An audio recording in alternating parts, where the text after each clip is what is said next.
The Innocence of Father Brown, The Three Tools of Death. Both by calling and conviction. Father Brown knew better than most of us that every man is dignified when he is dead. But even he felt a pang of incongruity when he was knocked up at daybreak and told that Sir Aaron Armstrong had been murdered.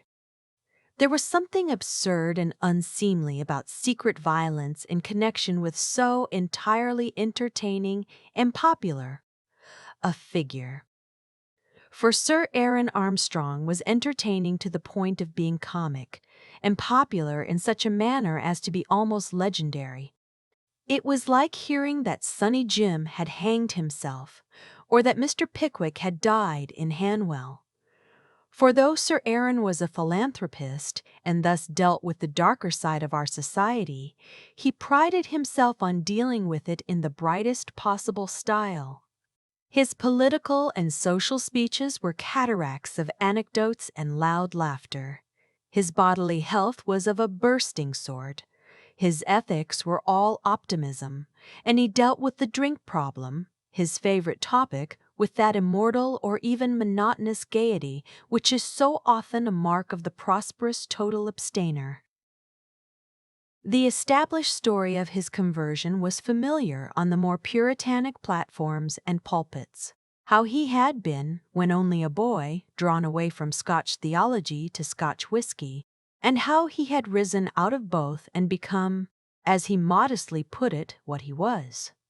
Yet his wide white beard, cherubic face, and sparkling spectacles, at the numberless dinners and congresses where they appeared, made it hard to believe, somehow, that he had ever been anything so morbid as either a dram drinker or a Calvinist. He was, one felt, the most seriously merry of all the sons of men. He had lived on the rural skirt of Hampstead in a handsome house, high but not broad, a modern and prosaic tower. The narrowest of its narrow sides overhung the steep green bank of a railway and was shaken by passing trains. Sir Aaron Armstrong, as he boisterously explained, had no nerves.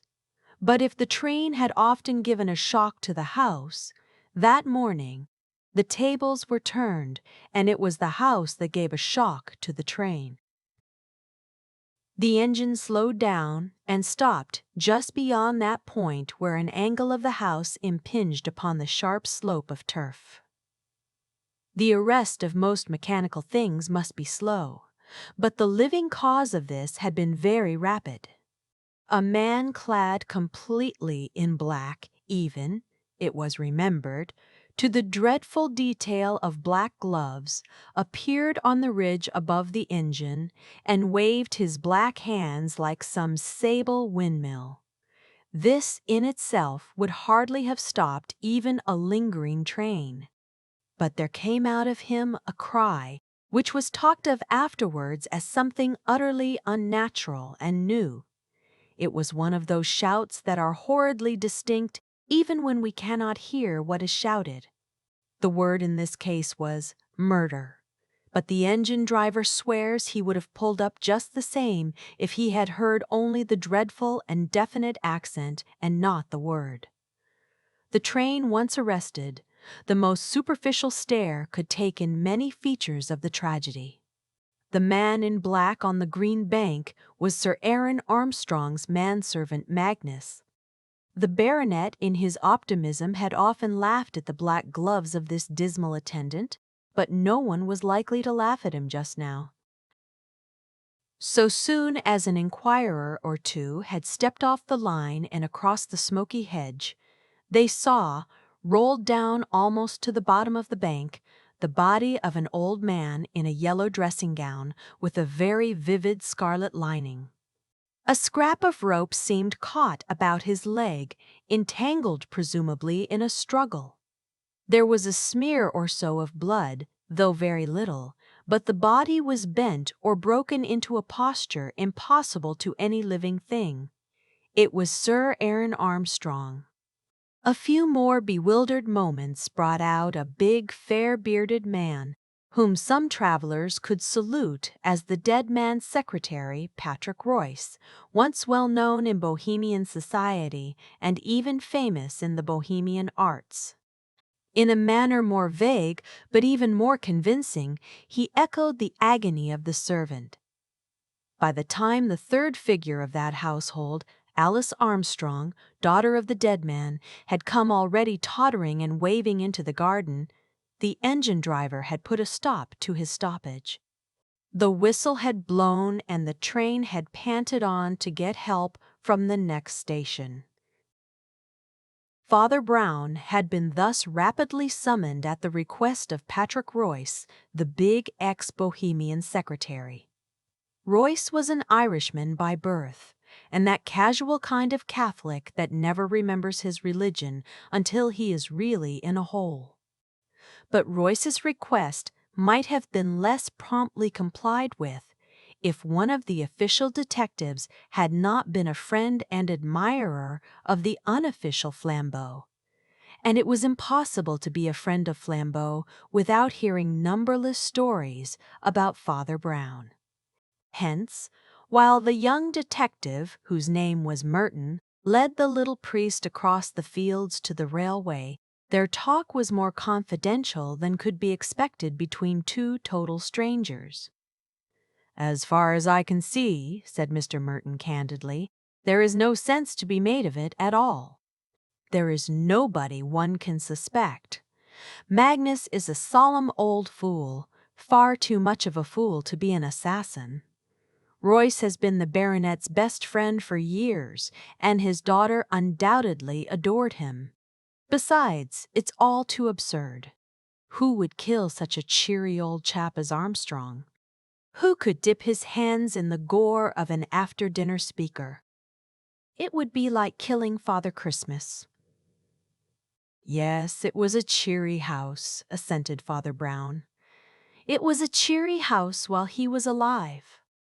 Do you think it will be cheery now he is dead?" Merton started a little and regarded his companion with an enlivened eye. "Now he is dead?" he repeated. "Yes," continued the priest stolidly, "he was cheerful. But did he communicate his cheerfulness? Frankly, was anyone else in the house cheerful but he?" A window in Merton's mind let in that strange light of surprise in which we see for the first time things we have known all along. He had often been to the Armstrongs on little police jobs of the philanthropist, and now, he came to think of it, it was in itself a depressing house. The rooms were very high and very cold, the decoration mean and provincial. The drafty corridors were lit by electricity that was bleaker than moonlight. And though the old man's scarlet face and silver beard had blazed like a bonfire in each room or passage in turn, it did not leave any warmth behind it. Doubtless this spectral discomfort in the place was partly due to the very vitality and exuberance of its owner. He needed no stoves or lamps, he would say, but carried his own warmth with him. But when Merton recalled the other inmates, he was compelled to confess that they also were as shadows of their lord. The moody manservant with his monstrous black gloves was almost a nightmare. Royce, the secretary, was solid enough, a big bull of a man in tweeds with a short beard.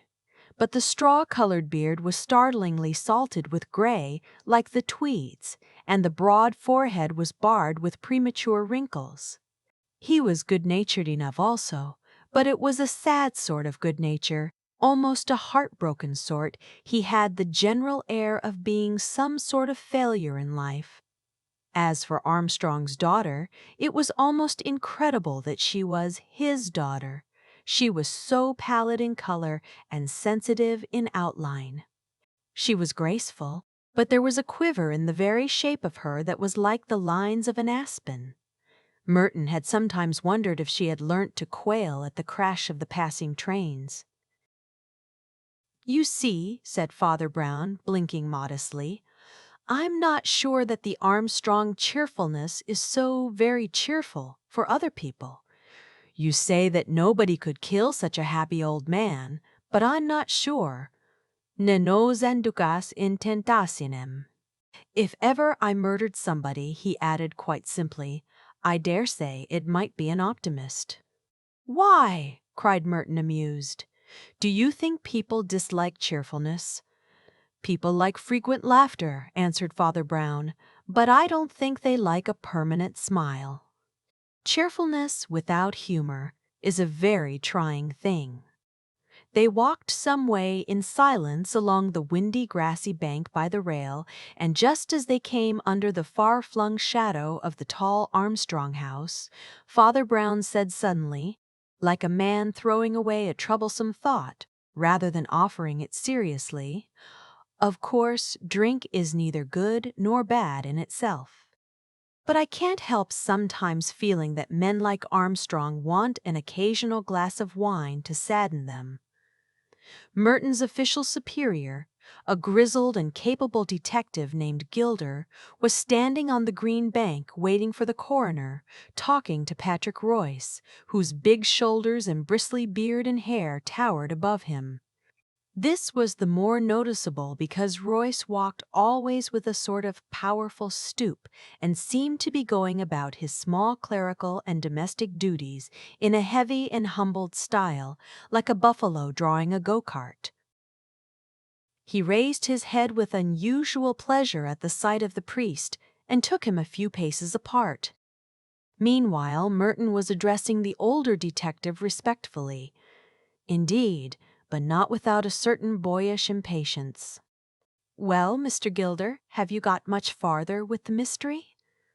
"There is no mystery," replied Gilder, as he looked under dreamy eyelids at the rooks. "Well, there is for me, at any rate," said Merton, smiling. "It is simple enough, my boy," observed the senior investigator, stroking his gray, pointed beard. 3 minutes after you'd gone for Mr. Royce's parson, the whole thing came out. You know that pasty-faced servant in the black gloves who stopped the train. I should know him anywhere. Somehow, he rather gave me the creeps." "Well," drawled Gilder when the train had gone on again, "that man had gone too. Rather a cool criminal, don't you think, to escape by the very train that went off for the police?" "You're pretty sure, I suppose," remarked the young man, "that he really did kill his master?" "Yes, my son, I'm pretty sure," replied Gilder dryly, "for the trifling reason that he has gone off with £20,000 in papers that were in his master's desk. No, the only thing worth calling a difficulty is how he killed him. The skull seems broken as with some big weapon, but there's no weapon at all lying about, and the murderer would have found it awkward to carry it away unless the weapon was too small to be noticed."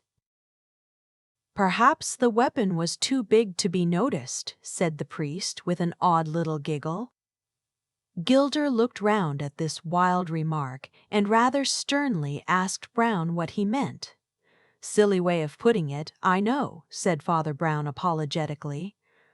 "Sounds like a fairy tale. But poor Armstrong was killed with a giant's club, a great green club, too big to be seen, and which we call the earth. He was broken against this green bank we are standing on." "How do you mean?" asked the detective quickly.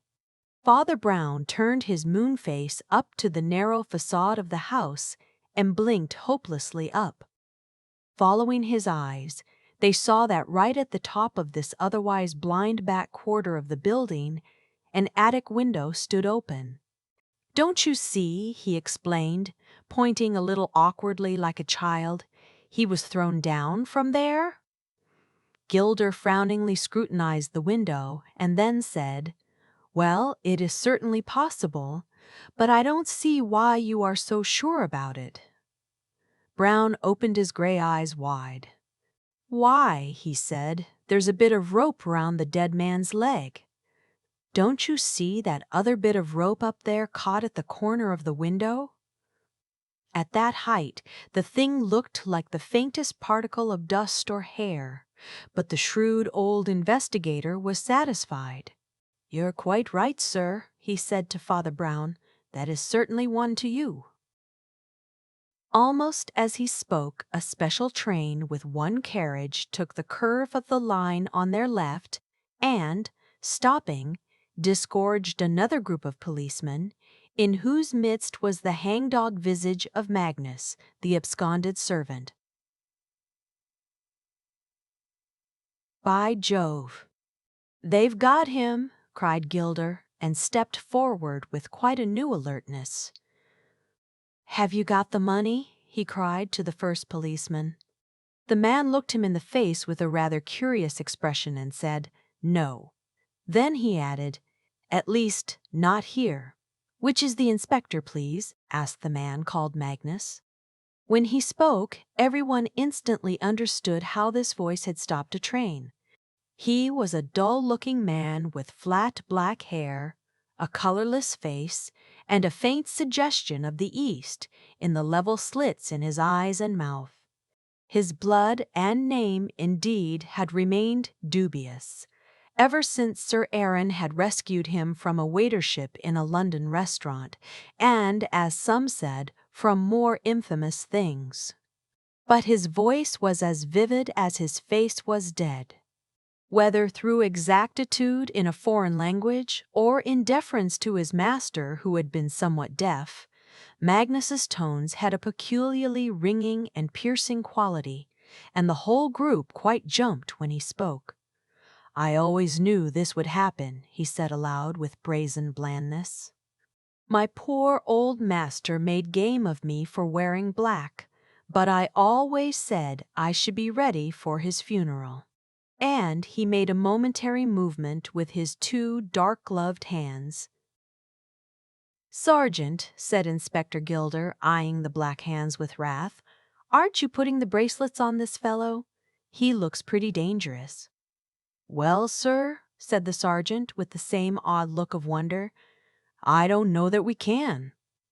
"What do you mean?" asked the other sharply. "Haven't you arrested him?" A faint scorn widened the slit-like mouth, and the whistle of an approaching train seemed oddly to echo the mockery. "We arrested him," replied the sergeant gravely, "just as he was coming out of the police station at Highgate, where he had deposited all his master's money in the care of Inspector Robinson." Gilder looked at the manservant in utter amazement. "Why on earth did you do that?" he asked of Magnus. "To keep it safe from the criminal, of course," replied that person placidly. "Surely," said Gilder, "Sir Aaron's money might have been safely left with Sir Aaron's family." The tail of his sentence was drowned in the roar of the train as it went rocking and clanking, but through all the hell of noises to which that unhappy house was periodically subject, they could hear the syllables of Magnus's answer in all their bell-like distinctness. "I have no reason to feel confidence in Sir Aaron's family." All the motionless men had the ghostly sensation of the presence of some new person, and Merton was scarcely surprised when he looked up and saw the pale face of Armstrong's daughter over Father Brown's shoulder. She was still young and beautiful in a silvery style, but her hair was of so dusty and hueless a brown that in some shadows it seemed to have turned totally gray. "Be careful what you say," said Royce gruffly. "You'll frighten Miss Armstrong." "I hope so," said the man with the clear voice. As the woman winced and everyone else wondered, he went on, "I am somewhat used to Miss Armstrong's tremors. I have seen her trembling off and on for years, and some said she was shaking with cold, and some she was shaking with fear. But I know she was shaking with hate and wicked anger, fiends that have had their feast this morning. She would have been away by now with her lover and all the money but for me. Ever since my poor old master prevented her from marrying that tipsy blackguard—" "Stop," said Gilder very sternly. We have nothing to do with your family fancies or suspicions. Unless you have some practical evidence, your mere opinions. Oh, I'll give you practical evidence, cut in Magnus in his hacking accent. You'll have to subpoena me, Mr. Inspector, and I shall have to tell the truth. And the truth is this. An instant after the old man was pitched bleeding out of the window, I ran into the attic and found his daughter swooning on the floor with a red dagger still in her hand. Allow me to hand that also to the proper authorities. He took from his tail pocket a long, horn-hilted knife with a red smear on it and handed it politely to the sergeant. Then he stood back again, and his slits of eyes almost faded from his face in one fat Chinese sneer. Merton felt an almost bodily sickness at the sight of him, and he muttered to Gilder, "Surely you would take Miss Armstrong's word against his?" Father Brown suddenly lifted a face so absurdly fresh that it looked somehow as if he had just washed it. "Yes," he said, radiating innocence. "But is Miss Armstrong's word against his?" The girl uttered a startled, singular little cry. Everyone looked at her. Her figure was rigid as if paralyzed. Only her face within its frame of faint brown hair was alive with an appalling surprise. She stood like one of a sudden lassoed and throttled. "This man," said Mr. Gilder gravely, "actually says that you were found grasping a knife, insensible, after the murder." "He says the truth," answered Alice. The next fact of which they were conscious was that Patrick Royce strode with his great stooping head into their ring and uttered the singular words, "Well, if I've got to go, I'll have a bit of pleasure first." His huge shoulder heaved, and he sent an iron fist smash into Magnus's bland Mongolian visage, laying him on the lawn as flat as a starfish. 2 or 3 of the police instantly put their hands on Royce. But to the rest it seemed as if all reason had broken up and the universe were turning into a brainless harlequinade. "None of that, Mr. Royce," Gilder had called out authoritatively. "I shall arrest you for assault." "No, you won't," answered the secretary in a voice like an iron gong. "You will arrest me for murder." Gilder threw an alarmed glance at the man knocked down, but since that outraged person was already sitting up and wiping a little blood off a substantially uninjured face, he only said shortly, "What do you mean?" "It is quite true, as this fellow says," explained Royce, "that Miss Armstrong fainted with a knife in her hand. But she had not snatched the knife to attack her father, but to defend him." "To defend him," repeated Gilder gravely.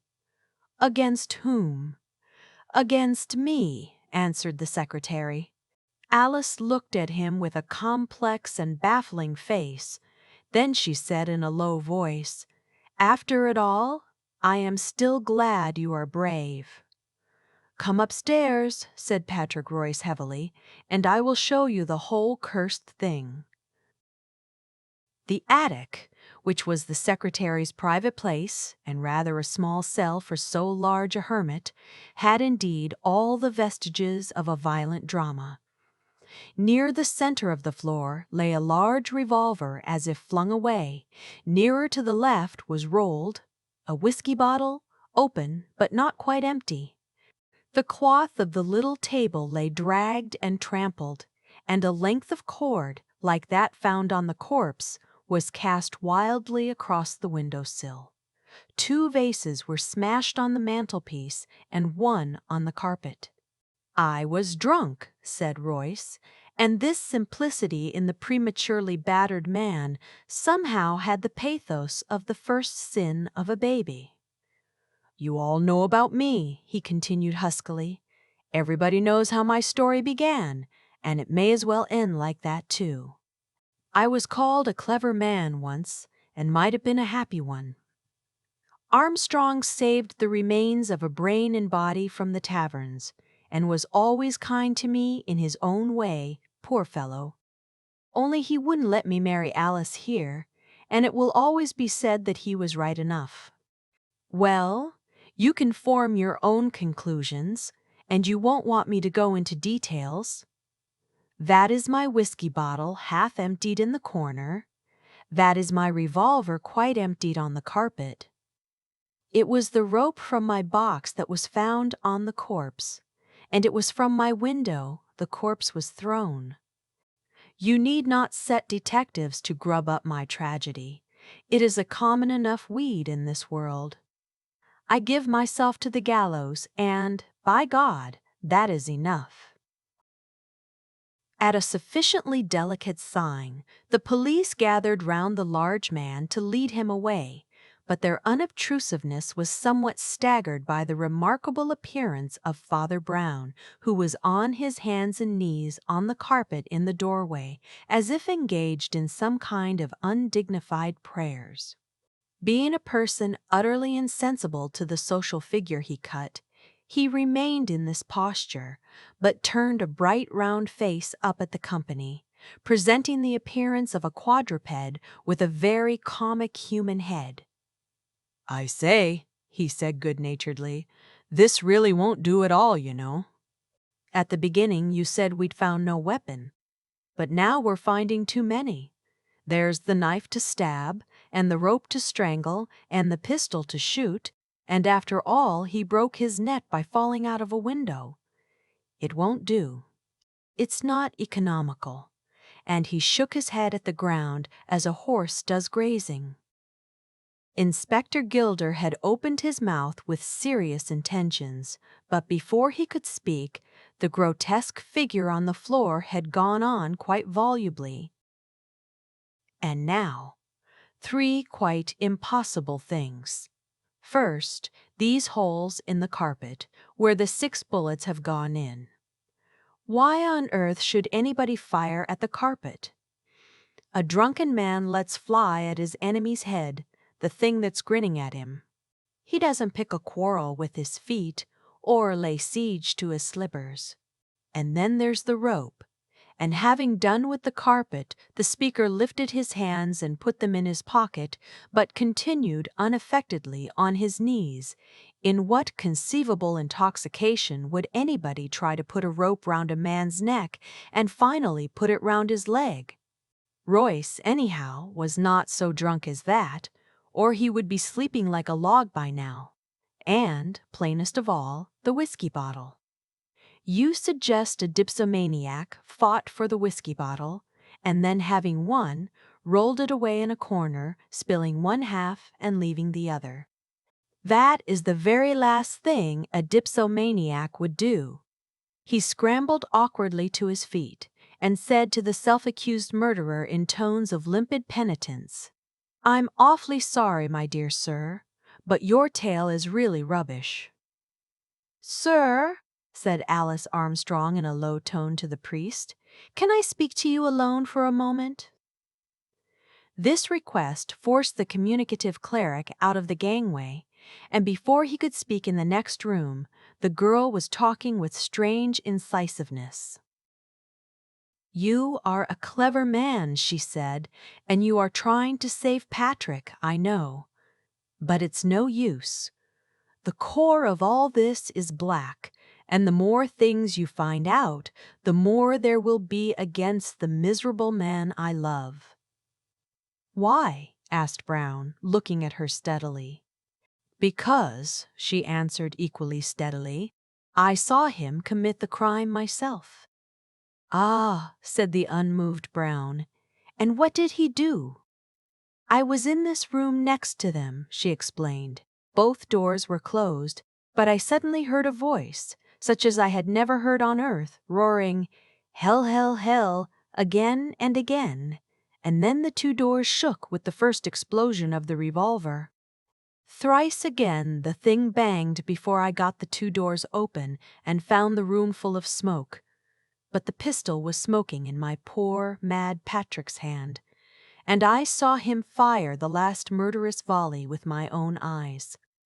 Then he leapt on my father, who was clinging in terror to the window-sill, and, grappling, tried to strangle him with the rope, which he threw over his head, but which slipped over his struggling shoulders to his feet. Then it tightened round one leg, and Patrick dragged him along like a maniac. I snatched a knife from the mat, and, rushing between them, managed to cut the rope before I fainted. "I see," said Father Brown with the same wooden civility. "Thank you." As the girl collapsed under her memories, the priest passed stiffly into the next room, where he found Gilder and Merton alone with Patrick Royce, who sat in a chair, handcuffed. There he said to the inspector submissively, "Might I say a word to the prisoner in your presence, and might he take off those funny cuffs for a minute?" "He is a very powerful man," said Merton in an undertone. "Why do you want them taken off?" "Why, I thought," replied the priest humbly, "that perhaps I might have the very great honor of shaking hands with him."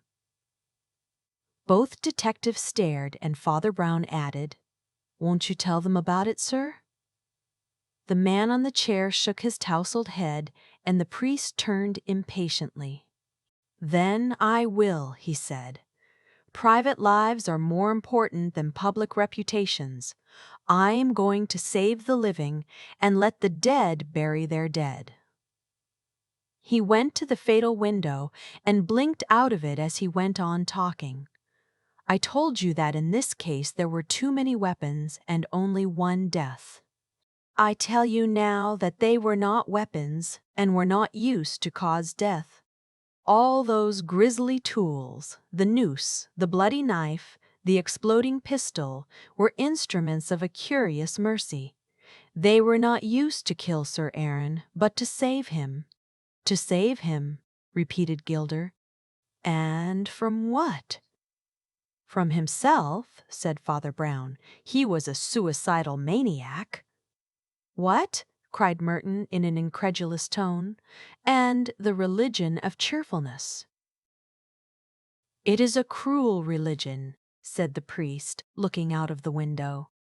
"Why couldn't they let him weep a little, like his fathers before him?" His plans stiffened, his views grew cold. Behind that merry mask was the empty mind of the atheist. At last, to keep up his hilarious public level, he fell back on that dram-drinking he had abandoned long ago. But there is this horror about alcoholism in a sincere teetotaler, that he pictures and expects that psychological inferno from which he has warned others.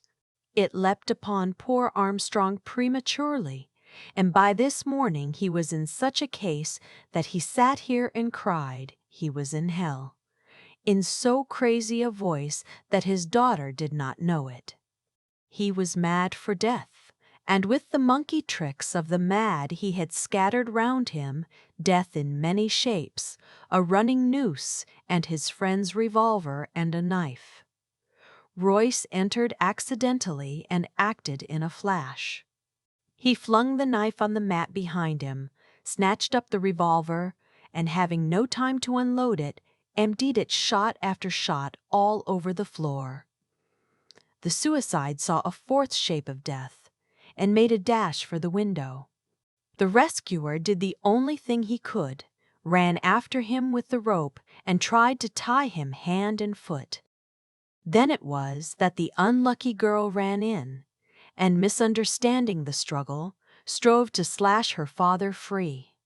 At first she only slashed poor Royce's knuckles, from which has come all the little blood in this affair. But, of course, you notice that he left blood, but no wound, on that servant's face?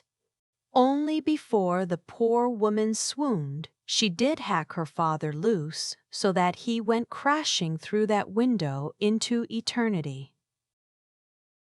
There was a long stillness slowly broken by the metallic noises of Gilder unlocking the handcuffs of Patrick Royce, to whom he said, "I think I should have told the truth, sir. You and the young lady are worth more than Armstrong's obituary notices. "Confound Armstrong's notices," cried Royce roughly. "Don't you see it was because she mustn't know?" "Mustn't know what?" asked Merton. "Why, that she killed her father, you fool," roared the other. "He'd have been alive now, but for her. It might craze her to know that." "No, I don't think it would," remarked Father Brown as he picked up his hat. "I rather think I should tell her. Even the most murderous blunders don't poison life like sins. Anyhow, I think you may both be the happier now. I've got to go back to the deaf school."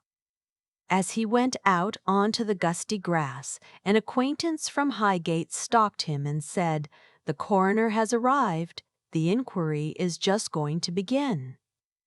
"I've got to get back to the deaf school," said Father Brown. "I'm sorry I can't stop for the inquiry."